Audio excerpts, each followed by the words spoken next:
Folks, you know I drink coffee. You might be shocked as to how much coffee I drink. I know that my Instagram followers are shocked when I say I drink 1 cup of coffee a day at most. What? That's crazy. How is that possible? Because I'm very picky with my coffee. That's why I mostly drink nowadays RangerCandyCoffeeCompany.com. And as an official brand ambassador, I'm going to be talking a heck of a lot more about it.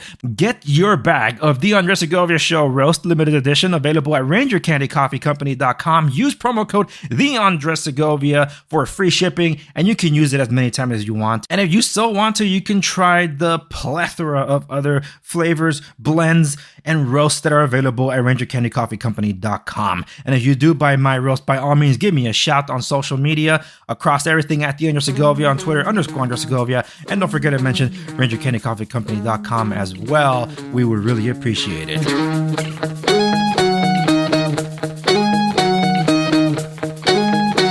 You're listening to the Andres Segovia Show.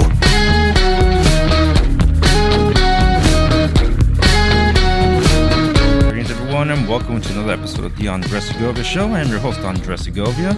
I wanted to do a quick info news dump because of things that have been happening in the background that have prevented my availability in the studio to properly do episodes to inform you about what in the world of real estate / business. And there's also some stuff about tech that I wanted to talk about, but I probably won't be able to get to all of it in the detail that I wish that I could have.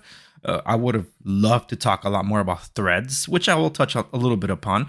There's some stuff about life that's been happening, not directly to me that I can specify, but something peripheral to me that I wanted to share about. For those of you that follow me on Instagram would probably guess what I'm referring to, something that's impacted me in these past few weeks. But overall, I wanted to take this time and opportunity to just get this out there because the schedule has been really wild, honestly.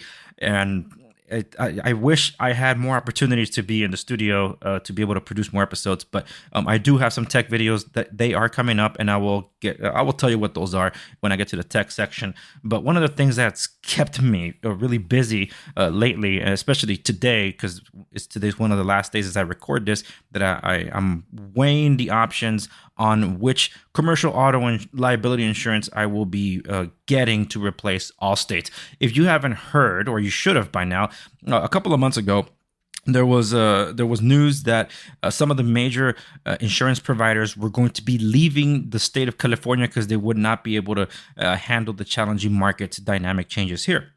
Now, automotive insurance is not something that was at first discussed because these insurance companies are leaving because they can't insure homes because of the wildfires, the floods, and the earthquakes that we haven't had, but the concerns about the earthquakes. It wasn't just that. They were also not going to be renewing automotive liability insurance because of a lot of the craziness that's been happening to vehicles here in the state of California. I can speak directly from experience how this has both not policing as policing should be, even the most fundamental things. That's not happening in our major cities, and the areas that we service are the ones that are among the hardest hit, such as Los Angeles, sections of Orange County, and even San Diego. But with that, it's not just that there's no policing matter. It's also that, there's vehicles that they're not being just outright stolen. They're being, parts are being stolen from them. So anyone that has like a Ford F-150 series, particularly the late 1990s, early 2000s models, like that was like 1997 to the 2002 when the last version of that style of the F-150 was around. There's a catalytic converter on that has become a hot commodity. And the problem is that those parts are so scarce that if you don't have the catalytic converter, your truck is basically SOL. It cannot be fixed. There's a local repair shop near me that's had vehicles on the lots that haven't been able to be touched in 6 months because they don't have the parts. If you're going to keep waiting that long, even if it's insurance covering it, then what's the point? You're just going to end up getting a new truck.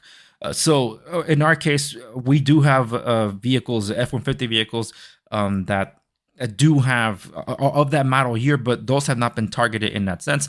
If anything, our trucks have been broken into and tools stolen. And you would think these would be hardest hit in the in the less desirable areas or the rougher streets that people know about. No. These are actually in the more affluent places where it's occurred, where technically you would let your guard down. But the thing is, a lot of these places are being spied upon, because we're talking about in moments of like 30 minutes or less.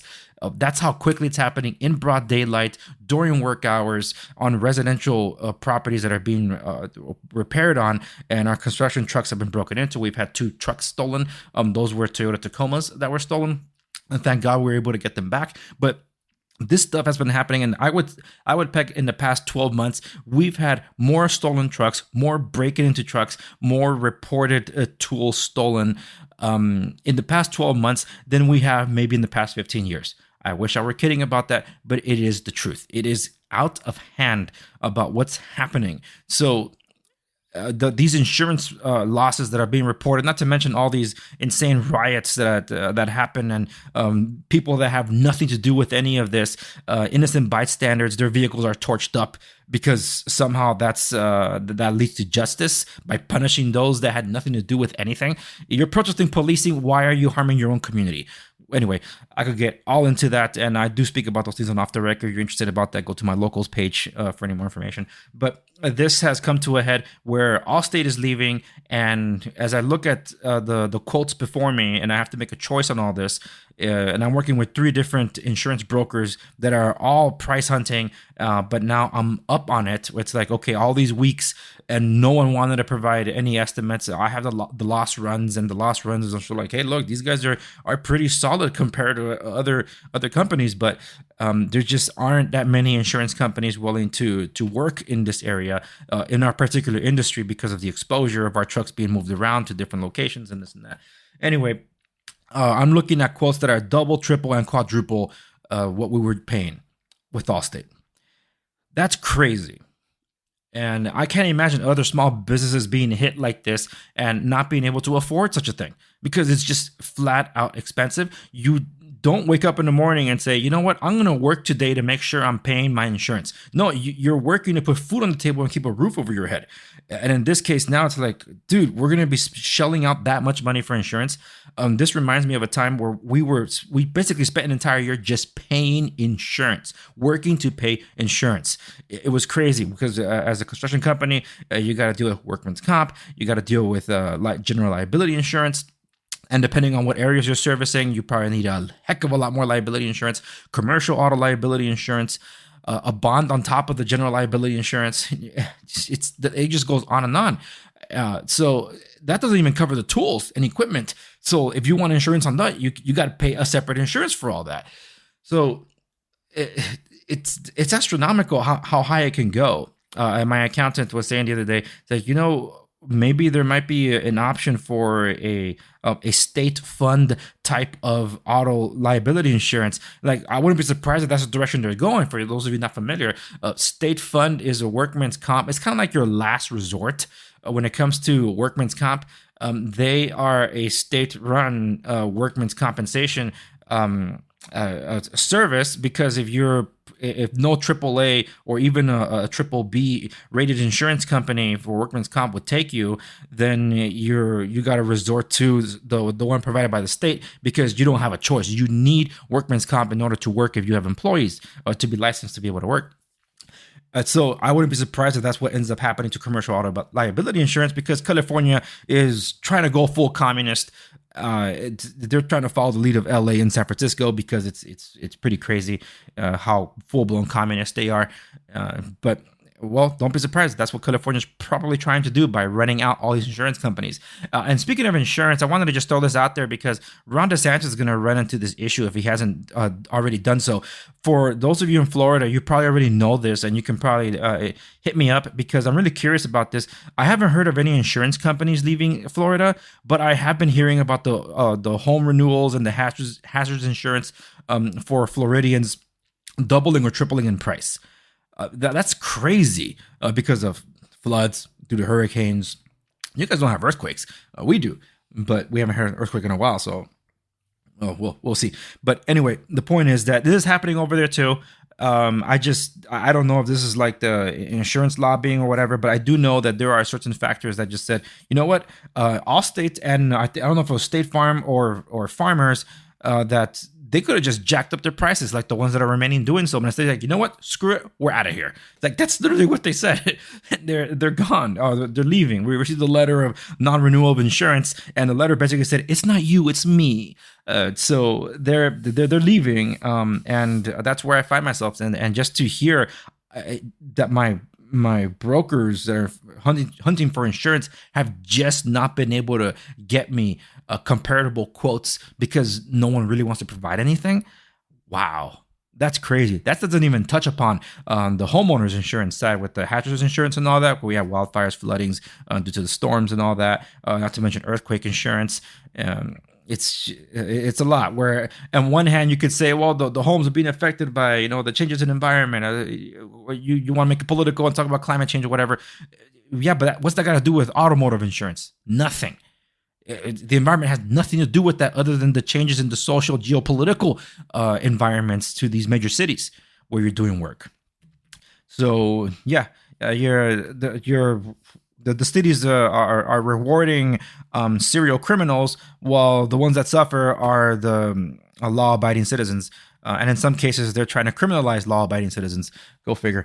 But anyway, that's like the big front on that with respects to the business real estate side of things. My answer for anybody that still has questions about real estate, is it worth buying right now with the hype housing prices in certain areas, even though they've come down a bit, but they're still comparatively high? Or what about the mortgage rate being at 7% and above on average? I mean, it is pretty crazy. My answer remains the same. With You're Ready, Able, and Willing, I'm going to be leaving links to that episode, including the episode of how to rebuild your credit on a show notes accompany this episode at www.theunderstogover.com. Because even if you can't buy now, eventually you're going to want to, but you still got to prepare yourself and make sure you're ready, so you'll be able to and willing to buy when the time comes. So that day will come. We just don't know if today, tomorrow, Wednesday. So check that out. Show notes accompany this episode.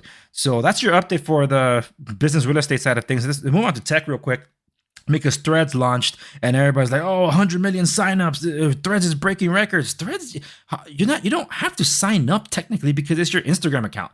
So with all this talk about like how massively successful this thing is, no, it's literally just people that never had a Twitter account. It's like, oh, look, Threads is an Instagram app and it says Instagram in the name. So all you gotta do is click and it opens it, like, here, activate your Threads account. And boom, you're in. You don't have to do anything else. There is no onboarding process per se, other than just saying, yes, I agree to give all of my data, including health and fitness for some reason, to Instagram, which is Facebook, which is Meta.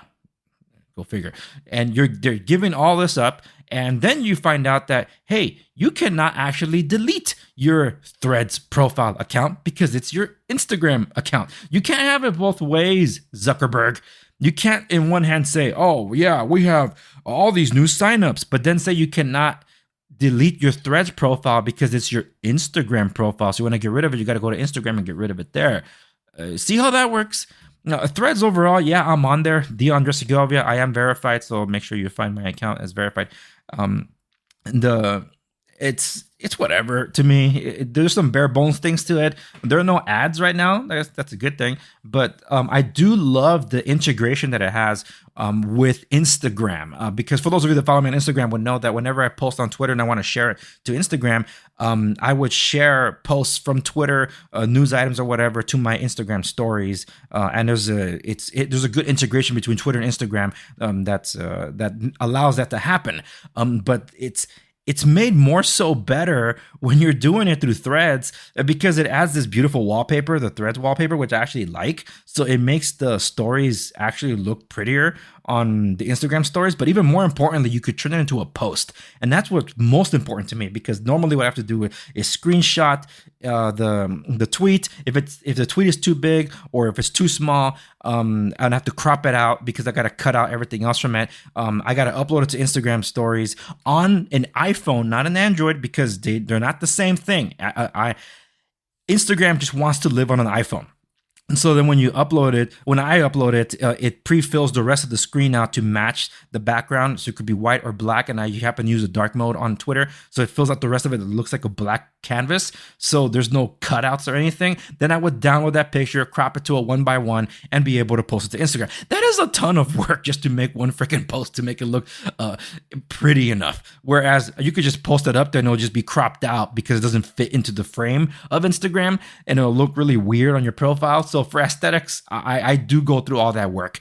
Threads basically undercuts all that and just say you could just share your thread and you could share it as a post and it makes this pretty looking post. Like, dude, that's actually really, really cool. And it does help that you can actually cross post share your threads to Twitter as well. And it even puts a link there, which I'm sure Elon Musk doesn't like. But the advantage is that you can.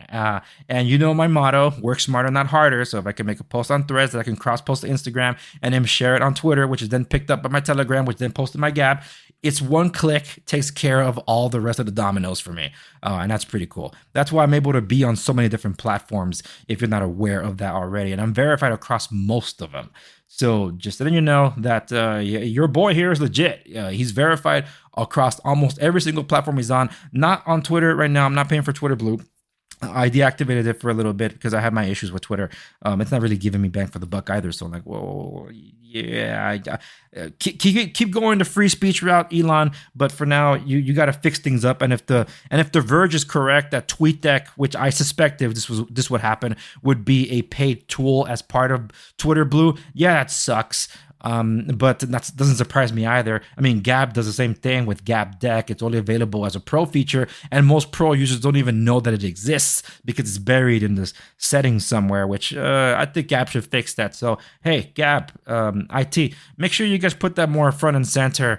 People should know more about it, unless you're keeping it under wraps on purpose as you improve it in the background. Don't know, but whatever. The point is that it's there. Check it out. Follow me on Gab at Andres Segovia. So, tech, real quick, I wanted to give you a teaser.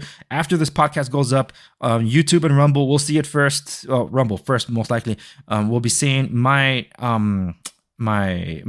first hands-on impression and size comparisons of the Pixel Fold, the new Google Pixel Fold device that just came out. I did pre-order it. I did exchange my my Pixel 7 Pro for it. They give a free watch too, so I'm like, all right, why not? So that's all been dealt with, and I just wanted to throw that out there that episode is going to be posted pretty soon. But I'm also reviewing my first coffee maker, and I'm excited to share that with all of you because it's the Balmuda The Brew, or The Brew by Balmuda. And this will be the first coffee maker I ever review. And I am working on it. This is going to be a much larger, I'm not as urgent to do it, but eventually I'll get around to it because it requires a lot more filming and then editing to do it. My Makita power tools and what I use for yard cleanup and all that. Makita has one of the best ecosystems with power tools, battery operated power tools, from yard equipment to construction equipment. I think that's super awesome. And I'm excited to do a video about it, but it requires just a lot of effort to do it. So aside from all that, I think that's about it for some tech stuff. So just make sure you're checking it out. For those of you listening on the podcast and you're hearing a tech review, if you're on Spotify, you can watch the video version of it. Otherwise, you're listening to the audio version of it, you got to go to the video platform. And speaking of video platforms, I'm streaming, and I'll be streaming and restreaming certain classic episodes to Twitch, DLive, and now Kick, where yours truly is on, because I have a new audience and that's growing even more on Rumble. A lot more interaction there. Thank you for everybody that subscribed and liked my videos. So I'm doing the same thing across the streaming platforms because, hey, why not? I can, so I do. So once again, Andres Segovia across all of that.